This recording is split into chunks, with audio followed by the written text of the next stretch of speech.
Where Samsung A5. You be check kwan ya be so a you be yi FRP lock wi afri so. You be use Uni Android e dia ye. We no nipa na lock wo so. Ana me ye man no but onim we no. Nti me ba we FRP na ma no.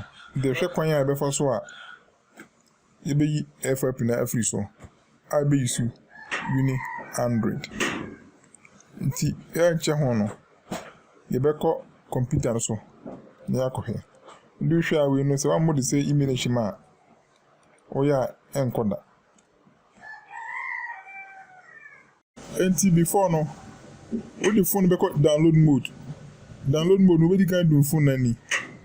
2 me pound so na o dum ani.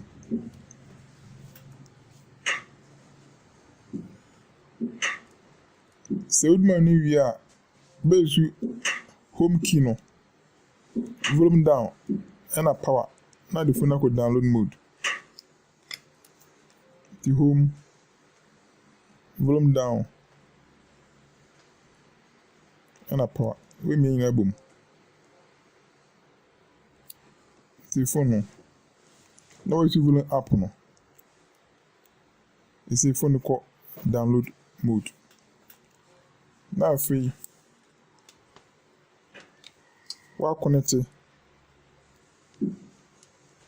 cable no ama no.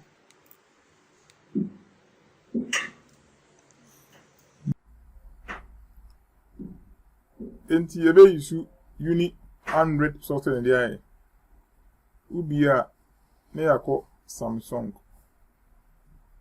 Na yakọ utilities. Okoha we actually model in search for all phone type no. Here the A510F. It is A510F.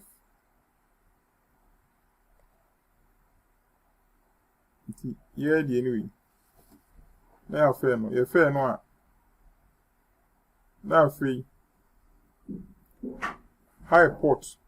Make sure say your computer na home phone no. Inti bowie so. Boss one. Say phone na be dance no. Your old method and your new method. You really can use new method now. Find use old method no.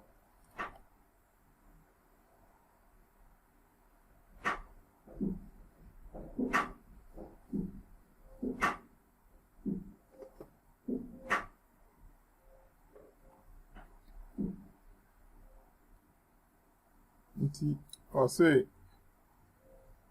apply data with FRP move done. All done. Reboot device. We need the simplest way to use Uni Android. Samsung FRP.